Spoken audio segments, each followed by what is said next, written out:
ഈ ദിവസത്തെ പ്രധാനപ്പെട്ട വാർത്തകളുമായി പകൽ വാർത്ത തുടങ്ങുന്നു. ആദ്യം തലക്കെട്ടുകൾ നോക്കാം.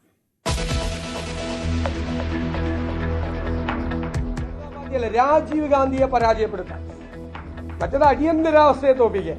എന്നിട്ടെന്താ TN ചതുർവേദി എന്ന് പറയുന്ന ഒരു ഹിന്ദുത്വ അജണ്ടയ്ക്ക് കൊടിപിടിക്കുന്ന ഒരു കൺട്രോളർ ആൻഡ് ഓഡിറ്റർ ജനറലിന്റെ റിപ്പോർട്ടിന്റെ പ്രകാരം ബോഫോസ് കേസ് അതുമായി ബന്ധപ്പെട്ടിട്ടാണ് ഒരുമിച്ച് കൂടിയതെന്നായിരുന്നു CPMന്റെ ഭാഷ്യം. അപ്പൊ കേരളത്തിലൊക്കെ C&AG റിപ്പോർട്ട് കീറിക്കളയാണ് CPM.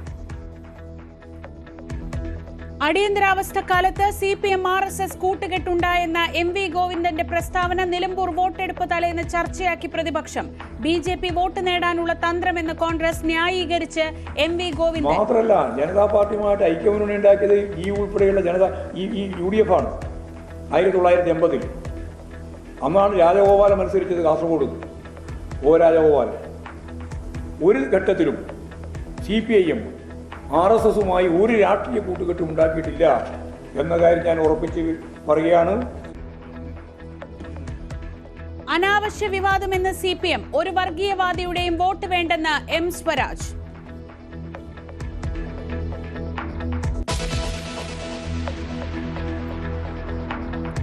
നിലമ്പൂർ നാളെ വിധി എഴുതും. തികഞ്ഞ പ്രതീക്ഷയിൽ ആളുകളെ ഒന്നുകൂടി കാണുകയാണ്. പ്രതീക്ഷിക്കുന്നതിനും അപ്പുറമുള്ള ഒരു പങ്കാളിത്തവും ആവേശവും ഒക്കെ ആയിരുന്നു. ഒരു ചരിത്ര ഭൂരിപക്ഷത്തിന് നിലമ്പൂരിൽ UDF. തെരഞ്ഞെടുപ്പ് സാമഗ്രികളുടെ വിതരണം പൂർത്തിയായി. മണ്ഡലത്തിൽ കനത്ത സുരക്ഷ.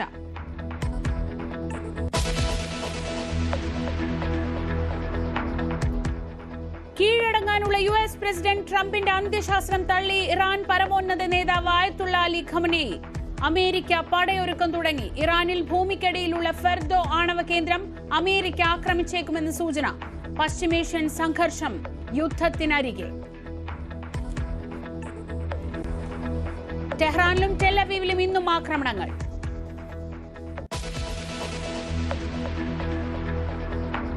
ഇന്ത്യ പാക് വെടിനിർത്തൽ പാകിസ്ഥാൻ ആവശ്യപ്പെട്ടത് പ്രകാരമെന്ന് US പ്രസിഡന്റ് ട്രംപിനോട് പ്രധാനമന്ത്രി.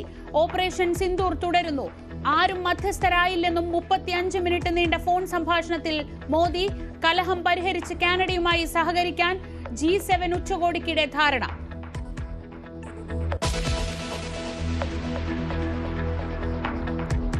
സംസ്ഥാനത്ത് പലയിടത്തും തെരുവുനായ ആക്രമണം. കണ്ണൂരിൽ ഇന്നലെയും ഇന്നുമായി 56 പേർക്ക് പരിക്ക്. ആലപ്പുഴ പുറക്കാട് കാൽനട യാത്രികന് തെരുവുനായയുടെ കടിയേറ്റു. ചെർപ്പുളശ്ശേരിയിലും തെരുവുനായ ആക്രമണം.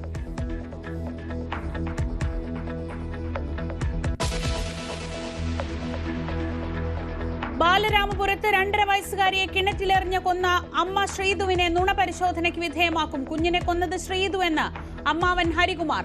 പത്തനംതിട്ട മെഴുവേലിയിൽ നവജാത ശിശുവിന്റെ മരണത്തിൽ അമ്മയ്ക്കെതിരെ കൂടുതൽ അന്വേഷണത്തിന് പോലീസ്.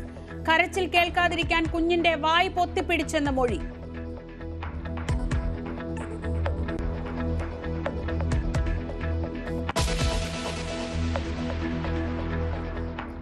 നിലമ്പൂരിൽ അടിയൊഴുക്കിന്റെ നിശബ്ദ ദിനം.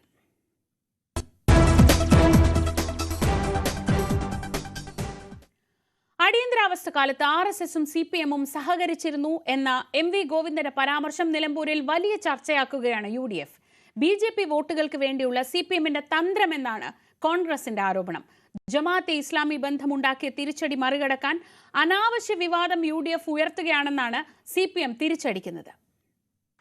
ഒരു ദൃശ്യമാധ്യമത്തിന് നൽകിയ അഭിമുഖത്തിലാണ് അടിയന്തരാവസ്ഥ കാലത്തെ കൂട്ടുകെട്ടുകൾ MV ഗോവിന്ദൻ വിശദീകരിച്ചത്.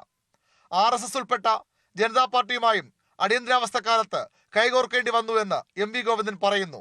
അതിൽ ഒന്നും ഒളിച്ചു വയ്ക്കാനില്ലെന്നും വിവാദമാകേണ്ട കാര്യമില്ലെന്നും MV ഗോവിന്ദൻ പറഞ്ഞെങ്കിലും നിലമ്പൂരിൽ ഏറ്റവും വലിയ ചർച്ചാ വിഷയമായി അവസാന മണിക്കൂറുകളിൽ ഇത് മാറുകയാണ്. വീണുകിട്ടിയ ആയുധം പരമാവധി ശക്തിയിൽ ഉപയോഗിക്കുകയാണ് UDF.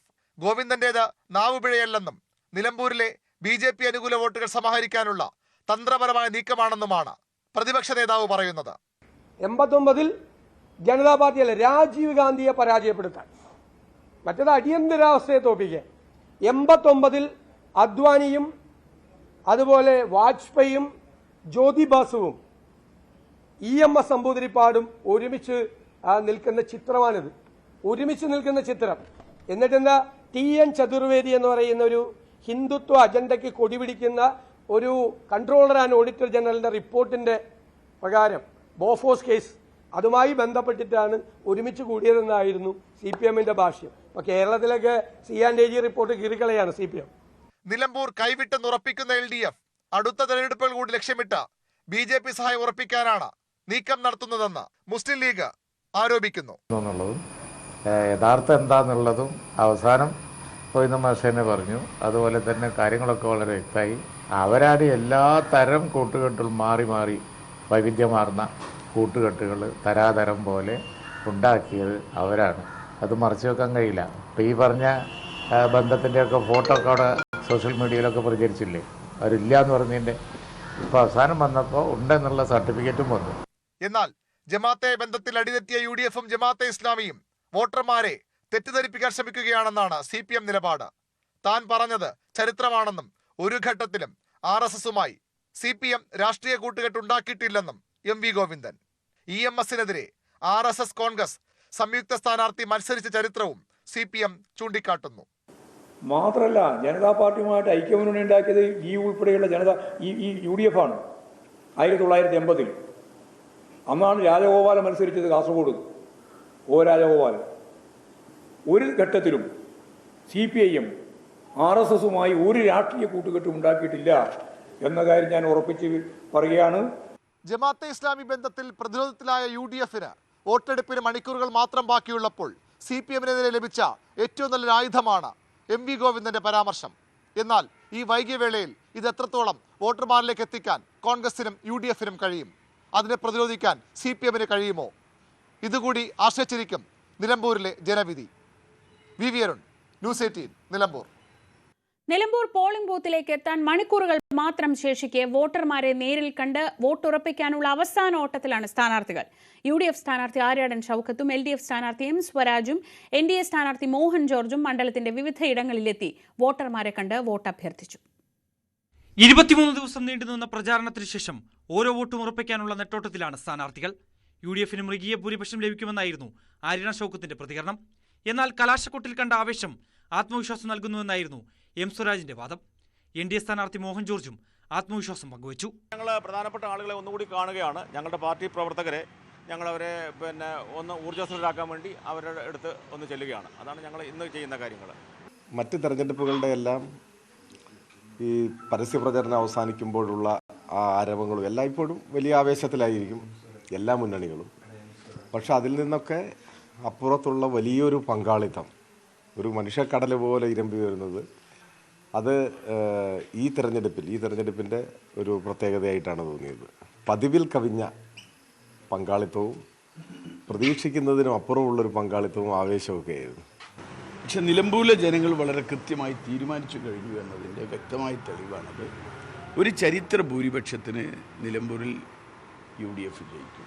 അതേസമയം സ്വതന്ത്ര സ്ഥാനാർത്ഥിയായ PV അൻവർ മതസാമുദായിക നേതാക്കളെ കാണാനാണ് നിശബ്ദ പ്രചാരണ ദിവസം ഉപയോഗിച്ചത്.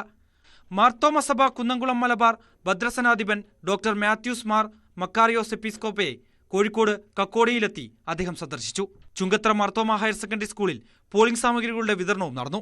ഇത്തവണ അധികം അനുവദിച്ച 59 പോളിംഗ് സ്റ്റേഷനുകളടക്കം 263 പോളിംഗ് സ്റ്റേഷനുകളാണ് മണ്ഡലത്തിലുള്ളത്.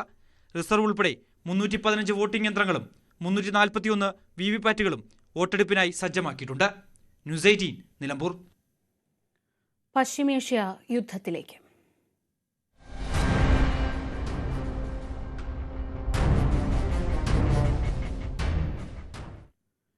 ഇറാൻ നിരുപാധികം കീഴടങ്ങണമെന്ന അമേരിക്കൻ പ്രസിഡന്റ് ഡൊണാൾഡ് ട്രംപിന്റെ മുന്നറിയിപ്പ് തള്ളി ആയത്തുള്ള അലി ഖമനി. ഇതോടെ ഇറാനെതിരായ ആക്രമണങ്ങളിൽ ഇസ്രയേലിന് സൈനിക സഹായവുമായി അമേരിക്ക ഇറങ്ങുമോ എന്ന ഉദ്വേഗം ശക്തമായി.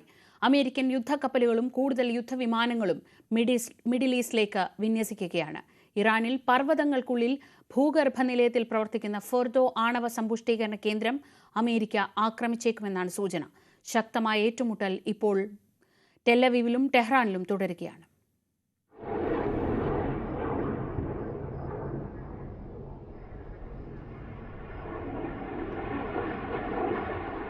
ഇറാന്റെ പരമോന്നത നേതാവ് ആയത്തുള്ള അലി ഖമനേയി എവിടെയുണ്ടെന്ന് വ്യക്തമായി അറിയാമെന്നും ഇപ്പോൾ കൊലപ്പെടുത്താൻ ലക്ഷ്യമില്ലെന്നുമായിരുന്നു US പ്രസിഡന്റ് ഡൊണാൾഡ് ട്രംപിന്റെ പോസ്റ്റ്. ക്ഷമയുടെ താഴെത്തട്ടിലെത്തിയെന്നും നിരുപാധികം കീഴടങ്ങണമെന്നുമായിരുന്നു മുന്നറിയിപ്പ്. എന്നാൽ ശക്തമായ ഭാഷയിൽ തന്നെ മറുപടി നൽകി ആയത്തുള്ള അലി ഖമനേയി. സയനിസ്റ്റുകളോട് സന്ധിയില്ലെന്നും പോരാട്ടം തുടരുമെന്നും ട്രംപിന് ഖമനേയിയുടെ മറുപടി. ഇതോടെ സാഹചര്യങ്ങൾ കൂടുതൽ കലുഷിതമാവുകയാണ്. വൈറ്റ് ഹൌസിൽ ട്രംപിന്റെ നേതൃത്വത്തിൽ സുരക്ഷാ സമിതി യോഗം ചേർന്നു. 90 മിനിറ്റോളം നീണ്ട യോഗത്തിന്റെ ഫലമെന്താവുമെന്ന് ഉറ്റുനോക്കുകയാണ് ലോകം. കഴിഞ്ഞ 3 ദിവസത്തിനിടെ അമേരിക്കയുടെ 30 യുദ്ധവിമാനങ്ങളാണ് പശ്ചിമേഷ്യ ലക്ഷ്യമാക്കിയെത്തുന്നത്. ആകാശത്ത് വെച്ച് ഇന്ധനം നിറയ്ക്കാവുന്ന ടാങ്കർ എയർക്രാഫ്റ്റുകളും ഫൈറ്റർ ജെറ്റുകളും എത്തുന്നത് എന്തിനാണ്? ഇറാനിലെ ഫോർദോ ആണവ നിലയം US സഹായത്തോടെ ഇസ്രായേൽ ആക്രമിക്കുമെന്നാണ് റിപ്പോർട്ടുകൾ.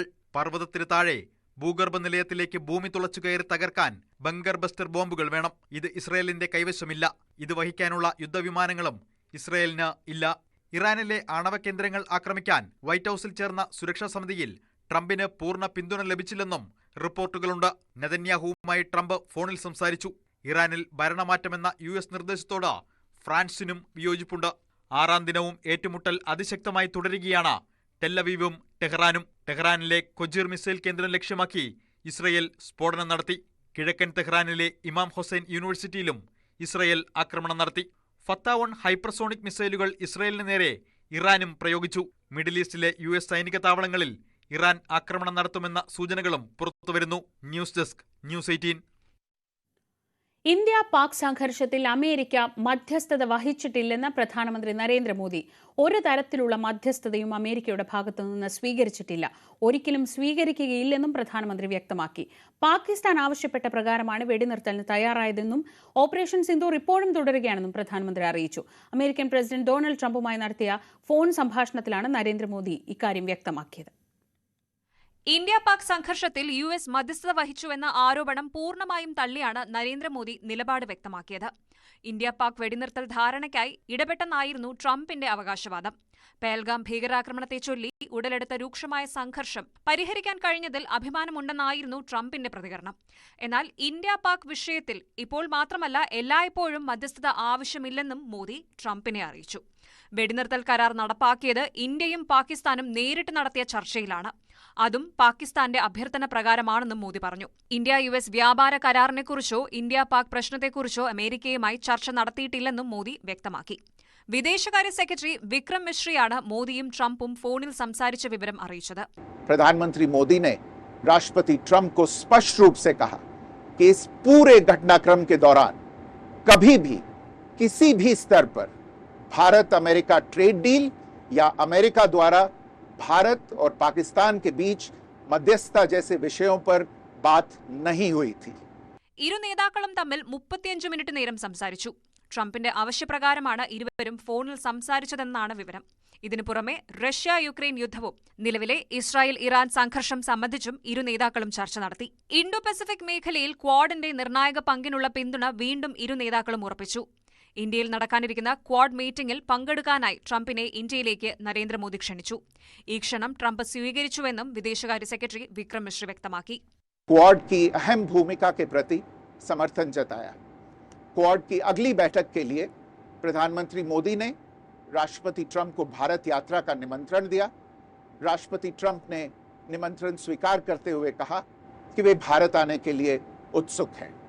അതേസമയം മധ്യസ്ഥത വഹിച്ചെന്ന വിവാദത്തിൽ 37 ദിവസം പ്രധാനമന്ത്രി മൌനം പാലിച്ചു.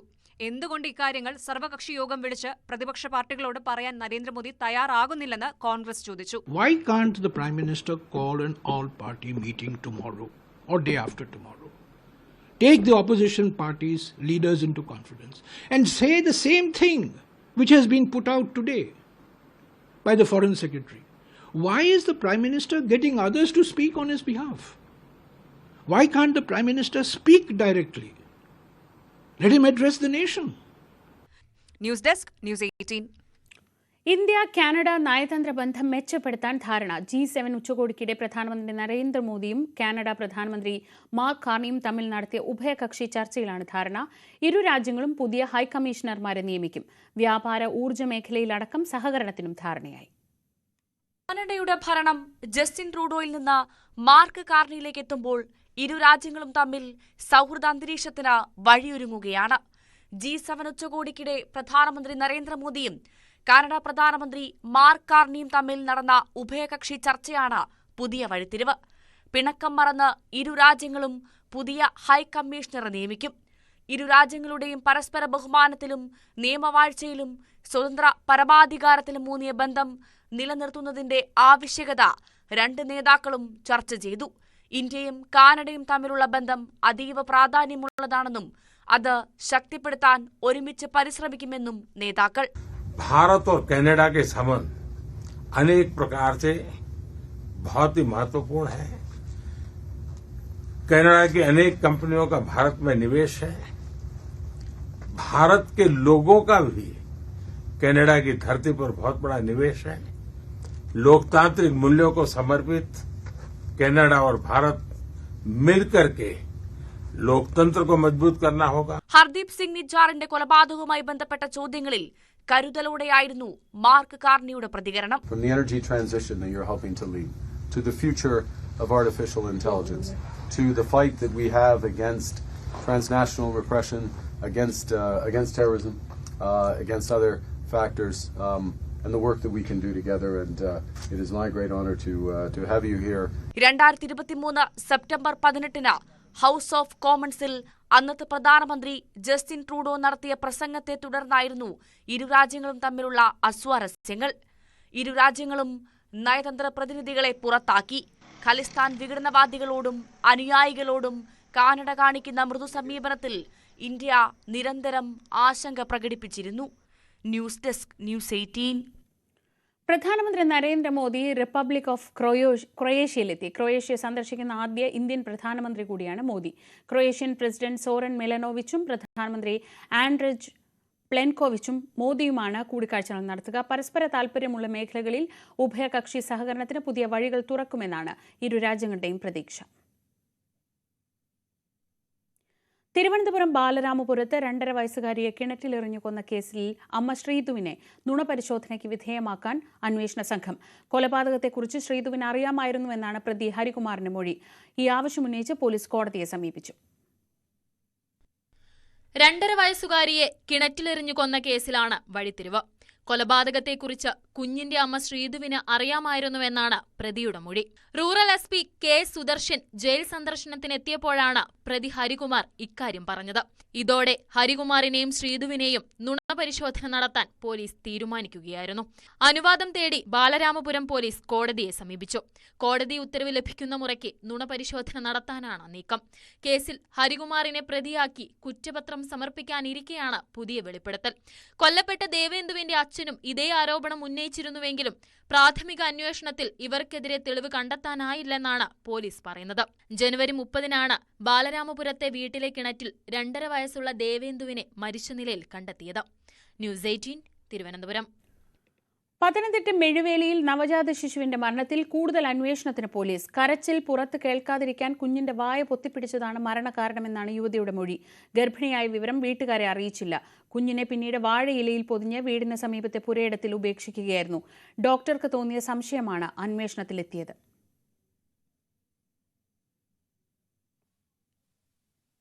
ഓടി വന്നപ്പോഴത്തേനും ഇവിടുത്തെയാണെന്ന് അറിഞ്ഞു. പക്ഷേ അവർ പറയുന്നത് ഞാൻ പ്രസവിച്ചില്ല എന്നുള്ളതാണ്. അമ്മയും എല്ലാവരും പറഞ്ഞു പ്രസവിച്ചിട്ടില്ല, ബ്ലീഡിംഗ് ആയി കൊണ്ടുപോയതാണെന്ന് പറഞ്ഞു. അപ്പം പിന്നെ അവർക്ക് അവിടെ ഡോക്ടറെ അടുത്ത് കൊണ്ട് ചെന്നപ്പോൾ എന്തായാലും മനസ്സിലാവുമല്ലോ, പ്രസവിച്ച കുട്ടിയെ കാണുമ്പം ഡോക്ടർക്ക് മനസ്സിലാവുമല്ലോ. അങ്ങനെ ഡോക്ടർ ചോദിച്ച പ്രകാരം ആ കുട്ടി പറഞ്ഞതാണ് ഇവിടെ ബക്കറ്റിലിട്ട് വെച്ചെന്നാണ് പറഞ്ഞത്. പക്ഷേ ബക്കറ്റിലല്ല, വെളിയിലാണ് കിടന്നത്. ഞങ്ങൾ കുട്ടിയെ കണ്ടില്ല.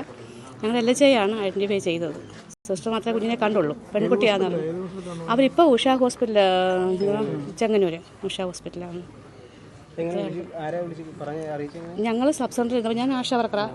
അപ്പം ഞങ്ങൾ സെൻറ്ററിൽ ഇരുന്നപ്പം DMO-ന്ന് അറിയിച്ച പ്രകാരം LHI-ഒക്കെയാണ് ഞങ്ങളെ വിളിച്ചറിയിച്ചത്. അഡ്രസ്സ് ആലക്കോട് പത്തിശ്ശേരി പറഞ്ഞു, സ്ഥലം വാർഡ് 5 പറഞ്ഞു. പക്ഷേ ഇത് 4-ാം വാർഡാണ്. അപ്പോൾ അതുകൊണ്ടൊക്കെ ഞങ്ങൾക്ക് കൺഫ്യൂഷൻ ചെയ്തു. അതായത് നമ്മൾ ആൻറ്റിനേറ്റിലാണെങ്കിൽ കല്യാണം കഴിച്ച സ്ത്രീ ആൻറ്റിനേറ്റ് അങ്ങനെയുള്ളവരെ നമ്മൾ രജിസ്റ്റർ ചെയ്യുകയും അന്വേഷിക്കുകയും ചെയ്യത്തുള്ളൂ. തന്നെയല്ല ഈ കുട്ടി കഴിഞ്ഞ മാസം നമ്മൾ സബ് സെൻറ്ററിലാണെങ്കിൽ പിന്നെ മെൻസ്ട്രൽ കപ്പ് കൊടുക്കുന്നുണ്ട് നമ്മൾ. അപ്പോൾ അത് വാങ്ങിക്കാൻ വരികയും ചെയ്തു കഴിഞ്ഞ മാസം. അപ്പം അങ്ങനെയൊക്കെ അതുകൊണ്ട് ആർക്കും ഒരു സംശയം തോന്നിയില്ല. ആലപ്പുഴ അമ്പലപ്പുഴയിൽ കാൽനട യാത്രക്കാരന് തെരുവ് നായയുടെ കടിയേറ്റു. പുറക്കാട് തൈച്ചിറ മണക്കൽ ഗോപിക്കാണ് തെരുവ് നായയുടെ കടിയേറ്റത്. തൈച്ചിറയിൽ റോഡിലായിരുന്നു സംഭവം. സമീപത്തെ വീട്ടിലെ ചടങ്ങിൽ പങ്കെടുത്ത് മടങ്ങുമ്പോഴാണ് തെരുവ് നായ ആക്രമിച്ചത്. പിന്നാലെ സമീപത്തെ വീടുകളിൽ 15ഓളം വളർത്തുനായകളെയും തെരുവ് നായകളെയും ഇതേ നായ കടിച്ചു. വൈകിട്ട് സമീപത്തെ വാഴത്തോട്ടത്തിൽ നായയെ ചത്ത നിലയിൽ കണ്ടെത്തി. നായ്ക്ക് പേവിഷബാധ ഉണ്ടായിരുന്നുവെന്നാണ് സംശയം. കണ്ണൂരിൽ വീണ്ടും തെരുവുനായ ആക്രമണം. ഇന്ന് 11 പേർക്ക് നായയുടെ കടിയേറ്റു. ഇന്നലെ ടൗണിൽ തെരുവുനായ 56 പേരെ കടിച്ചിരുന്നു. തുടർച്ചയായ ദിവസങ്ങളിലായി 67 പേരാണ് കണ്ണൂരിൽ തെരുവുനായയുടെ ആക്രമണത്തിനിരയായത്. റെയിൽവേ സ്റ്റേഷൻ പരിസരത്തും പുതിയ സ്റ്റാൻഡിലുണ്ടായിരുന്നവർക്കും നേരെയായിരുന്നു ആക്രമണം. പലർക്കും സാരമായി പരിക്കേറ്റു. ഇവർ ജില്ലാ ആശുപത്രിയിൽ ചികിത്സ തേടി. ഇന്നലെ 56 പേരെ കടിച്ച നായയെ താവക്കരയിൽ ചത്ത നിലയിൽ കണ്ടെത്തിയിരുന്നു. വിവിധ ആവശ്യങ്ങൾക്കായി എത്തിയ വഴിയാത്രക്കാർക്കാണ് കടിയേറ്റത്. വിദ്യാർത്ഥിനിക്കും പരിക്കേറ്റു. കടയിൽ നിന്ന സ്ത്രീയെ നായ പിന്നിലൂടെ എത്തി ആക്രമിക്കുന്നതിന്റെ CCTV ദൃശ്യവും പുറത്തുവന്നു.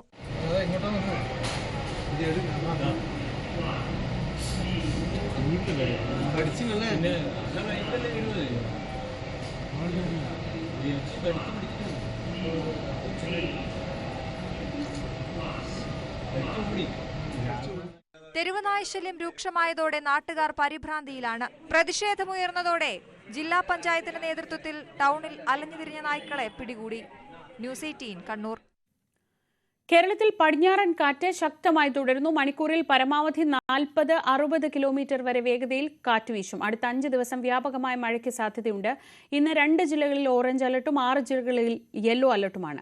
കണ്ണൂർ, കാസർഗോഡ് ജില്ലകളിലാണ് ഓറഞ്ച് അലർട്ട്. തെക്കൻ ഗുജറാത്തിലുള്ള ചക്രവാത ചുഴി ന്യൂനമർദ്ദമായി ശക്തി പ്രാപിച്ചതും പശ്ചിമ ബംഗാളിന് മുകളിലായി ന്യൂനമർദ്ദം രൂപപ്പെട്ടതുമാണ് കേരളത്തിൽ മഴ ശക്തമാകാൻ കാരണം. എറണാകുളം കണ്ണമാലി പ്രദേശത്ത് കടലാക്രമണം രൂക്ഷമാവുമ്പോൾ ആധിയോടെയാണ് തീരത്തുള്ളവർ ഓരോ നിമിഷവും തള്ളി നീക്കുന്നത്.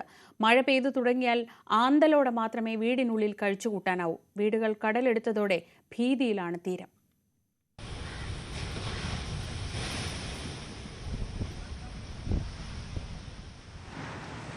പെയ്തിറങ്ങുന്ന ഓരോ തുള്ളി മഴയും ഒരു പ്രദേശത്തെ മുഴുവൻ ഭീതിയിലാഴ്ത്തുകയാണ്.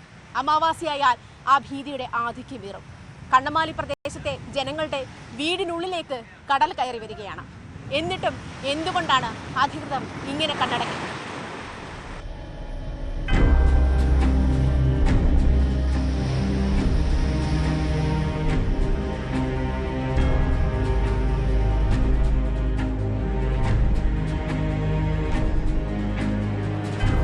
ഏത് നിമിഷവും വീട് നിലംപൊത്താം. ഏതു നേരവും വീടിനുള്ളിൽ കടൽ കയറി വരാം. കണ്ണമാലി തീരത്തുള്ളവരുടെ ദുരവസ്ഥയാണത്. മഴയൊന്നു കനത്താൽ കടലിനേക്കാൾ പ്രക്ഷുബ്ധമാണ് ഇവരുടെ ഉള്ള. ഞങ്ങൾ 6 വർഷമായി ഇവിടെ കഴിഞ്ഞ് ദുരിതം അനുഭവിക്കാൻ തുടങ്ങിയിട്ട്. ഇപ്പോൾ ഈ ഇത് തുടങ്ങിയിട്ട് 4 ദിവസത്തോളമായി. ഇതുവരെ ഒരു MLA ഉണ്ട്, MP ഉണ്ട്, ഒരാളും വന്ന് ഈ പാട്ടുകാർ കഴിഞ്ഞു നോക്കിയിട്ടില്ല. ഇവിടെ കിടക്കുന്ന എല്ലാ മത്സ്യത്തൊഴിലാളികൾ, പാവപ്പെട്ടവരാണ്, കൂലിപ്പണിക്ക് പോകുന്ന ആൾക്കാർ മത്സ്യത്തൊഴിലാളികളാണ്.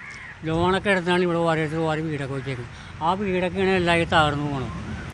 8 വീടുകളാണ് ചെറിയ കടവ് പ്രദേശത്ത് കടലെടുത്തത്. 8 കിലോമീറ്റർ ദൂരത്ത് ടെട്രാപോഡുകൾ ഇല്ലാത്തതാണ് പ്രദേശത്ത് കടലാക്രമണം രൂക്ഷമാക്കുന്നത്. പുത്തൻതോട് മുതൽ വടക്കോട്ടുള്ള പല ഭാഗത്തും വർഷങ്ങളായി കടൽഭിത്തി തകർന്നു കിടക്കുകയാണ്. കഴിഞ്ഞ 6 വർഷമായി കടൽഭിത്തി ഇന്ന് കെട്ടാം നാളെ കെട്ടാമെന്ന് പറഞ്ഞ് അധികൃതരും ഇവരെ കബളിപ്പിക്കുകയാണ്. ഭക്ഷണം പോലും കിട്ടില്ല ഞങ്ങൾക്ക്. ഭക്ഷണം ഞങ്ങൾക്ക് കൊണ്ടുവന്നാൽ ഞങ്ങളുടെ പള്ളിയിലെ പുരോഹിതനാണ് ഭക്ഷണം കൊണ്ടു ഞങ്ങൾക്ക് വന്നത്. ഇപ്പോൾ ഇവിടെ നിങ്ങൾ കണ്ടതല്ല, ഭക്ഷണം കൊണ്ട് തന്നെ ഞങ്ങൾക്ക്. ഇതാണ് ഞങ്ങളുടെ ഇവിടുത്തെ അവസ്ഥ. ബാത്റൂമൊക്കെ പോയി ഭക്ഷണം പാകം ചെയ്യാൻ പറ്റണില്ല, കിടന്നുറങ്ങാൻ പോലും പറ്റണില്ല. രാത്രി ഒരു സൗണ്ട് കേൾക്കുമ്പോൾ ചാടിയങ്ങൾ എഴുന്നേക്കാണ്. പെണ്ണുങ്ങളും പ്രായമായവരും കൊച്ചുങ്ങളും എല്ലാവരെയും ഞങ്ങൾ ബന്ധുവീട്ടിൽ കൊണ്ടാക്കിയത്. നിരവധി കുടുംബങ്ങൾ ഇതിനകം ബന്ധുവീടുകളിലേക്ക് താമസം മാറ്റി. അടുത്ത കാലത്തൊന്നും ഇത്ര രൂക്ഷമായി കടൽ ക്ഷോഭിച്ചിട്ടില്ലെന്നും നാട്ടുകാർ പറയുന്നു. വീടുകളിൽ താമസിക്കാനോ ഭക്ഷണം പാകം ചെയ്യാനോ കഴിയാത്ത അവസ്ഥ. ഗ്യാസ് സിലിണ്ടറുകൾ വെള്ളത്തിൽ ഒഴുകി നടക്കുന്നു.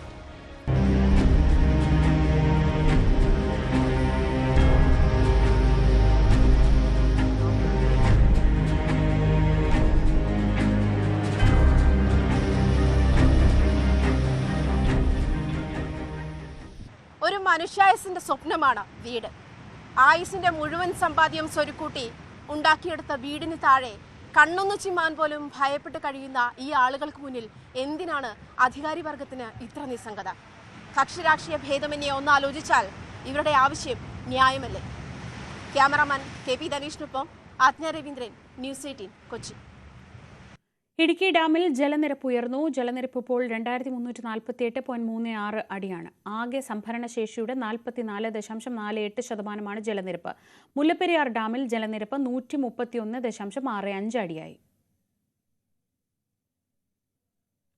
ED assistant director Shekhar Kumar പ്രതിയായ കൈക്കൂലി കേസിൽ ശേഖർ കുമാറിന്റെ സ്ഥലം മാറ്റം അന്വേഷണത്തെ ബാധിക്കില്ലെന്ന് വിജിലൻസ്. 2 കോടി രൂപ കൈക്കൂലി ആവശ്യപ്പെട്ട കേസിൽ ഇഡി അസിസ്റ്റന്റ് ഡയറക്ടറായ ശേഖർ കുമാറിനെ മേഘാലയയിലേക്ക് സ്ഥലം മാറ്റിയിരുന്നു. കഴിഞ്ഞ ദിവസമാണ് ഇഡി അസിസ്റ്റന്റ് ഡയറക്ടർ ശേഖർ കുമാറിനെ മേഘാലയയിലേക്ക് സ്ഥലം മാറ്റിയത്. കൈക്കൂലി കേസിൽ വിജിലൻസ് ചോദ്യം ചെയ്യാൻ നീക്കം നടക്കവെയാണ് ഈ സ്ഥലം മാറ്റം. കേസിനോട് സഹകരിക്കണമെന്ന ഇയാളുടെ മുൻകൂർ ജാമ്യാപേക്ഷ പരിഗണിക്കവേ ഹൈക്കോടതി നിർദ്ദേശിച്ചിരുന്നു. അന്വേഷണവുമായി സഹകരിക്കുമെന്ന ഉറപ്പിനെ തുടർന്ന് ഇടക്കാല ജാമ്യത്തിന്റെ കാലാവധിയും നീട്ടി. കോടതി ഇടപെടലുകൾ അന്വേഷണത്തിന് അനുകൂലമാണെന്ന വിലയിരുത്തലാണ് വിജിലൻസിനുള്ളത്. കോടതി അനുവദിച്ച സമയത്തിനുള്ളിൽ നിർണായക നീക്കം നടത്താൻ കഴിയുമെന്ന പ്രതീക്ഷയിലാണ് വിജിലൻസ്. ഇല്ല, ഒരിക്കലും ബാധിക്കില്ല. കാരണം ബഹുമാനപ്പെട്ട ഹൈക്കോടതി കൃത്യമായിട്ട് പറഞ്ഞിട്ടുണ്ട്, അന്വേഷണത്തോട് സഹകരിക്കണം എന്ന് പറഞ്ഞിട്ടുണ്ട്. അപ്പോൾ ട്രാൻസ്ഫർ നമുക്കൊരു പ്രശ്നമായി വരില്ല. ഇല്ല, അങ്ങനെയൊന്നുമില്ല. നമ്മൾ കുറച്ചായില്ല അന്വേഷണം തുടങ്ങിയിട്ട്. അപ്പോൾ നമ്മുടെ അന്വേഷണം നമുക്ക് കുറച്ച് കൂടുതൽ അന്വേഷിക്കാനുണ്ട്. ഇപ്പോൾ 50,000-ഓളം വോയിസ് ചാറ്റ്സും മറ്റു കാര്യങ്ങളുണ്ടായിരുന്നു. അതെല്ലാം നമ്മൾ ഏകദേശം വെരിഫൈ ചെയ്ത് എത്തിയിരിക്കുകയാണ്. ഇനി കുറച്ച് ഒരു 3 ലക്ഷത്തിൽ പരം മറ്റ് ഡാറ്റയുണ്ട് നമുക്ക്. അത് നമ്മുടെ പരിശോധന തുടർന്നു വരികയാണ്. അപ്പോൾ അതാണ് എടുക്കുന്ന സമയം. തീർച്ചയായിട്ടും യാതൊരു സംശയം ബഹുമാനപ്പെട്ട ഹൈക്കോടതി ഇപ്പോൾ 2 ആഴ്ച നമുക്ക് നീട്ടി തന്നിട്ടുണ്ട്. വിത്തിൻ ദാറ്റ് ടൈം നമുക്കത് പൂർത്തീകരിക്കാൻ പറ്റുമെന്ന് പ്രതീക്ഷിക്കുന്നു. ഡിജിറ്റൽ തെളിവുകൾ അനുകൂലമാകുമെന്ന പ്രതീക്ഷ അന്വേഷണ സംഘത്തിനുണ്ട്. നടപടിക്രമങ്ങൾ പാലിച്ച് നോട്ടീസ് നൽകി ശേഖർ കുമാറിനെ വിളിച്ചു വരുത്തുകയാണ് വിജിലൻസിന്റെ ലക്ഷ്യം. ശേഖർ കുമാറിനെതിരായ പരാതിയിൽ ഇഡിയും ആഭ്യന്തര അന്വേഷണം നടത്തിയിരുന്നു. ഇതിനുശേഷമാണ് സ്ഥലം മാറ്റ ഉത്തരവ് ഇറങ്ങിയത്. ന്യൂസ് 18 കൊച്ചി. സംസ്ഥാനത്തെ +1 ക്ലാസുകൾക്ക് ഇന്ന് തുടക്കമായി. സംസ്ഥാനതല +1 പ്രവേശനോത്സവം Thycaud government model government boys higher secondary സ്കൂളിൽ വിദ്യാഭ്യാസ മന്ത്രി വി ശിവൻകുട്ടി ഉദ്ഘാടനം ചെയ്തു. ആകെ 2,42,533 കുട്ടികളാണ് +1ലേക്ക് പ്രവേശനം നേടിയത്. അടുത്ത അധ്യയന വർഷം +1, +2 പുസ്തകങ്ങൾ സമഗ്രമായി പരിഷ്കരിക്കുമെന്ന് മന്ത്രി ശിവൻകുട്ടി പറഞ്ഞു. ആകെ 80 ടൈറ്റിൽ പുസ്തകങ്ങളാണ് പരിഷ്കരിക്കുക. അതിനുള്ള പ്രവർത്തനങ്ങൾ ഉടൻ ആരംഭിക്കുമെന്നും മന്ത്രി പറഞ്ഞു.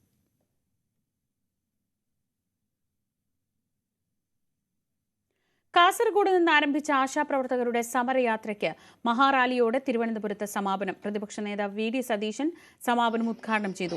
ആശാ വർക്കേഴ്സിന്റെ സംഘടന ഇന്ന് പണിമുടക്കം നടത്തുന്നുണ്ട്. അതേസമയം സംസ്ഥാനത്തെ ആശമാർ നിർബന്ധിത പരിശീലനത്തിന് വരാൻ ഇന്ന് സർക്കാർ തീരുമാനിച്ചിരുന്നു. ഇത് സമരം പൊളിക്കാനുള്ള നീക്കമെന്ന് പ്രതിഷേധിക്കുന്ന ആശമാർ ആരോപിച്ചു. UDF അധികാരത്തിൽ വന്നാൽ ആശമാരുടെ ഓണറേറിയം വർദ്ധിപ്പിക്കുമെന്ന് പ്രതിപക്ഷ നേതാവ് വ്യക്തമാക്കി.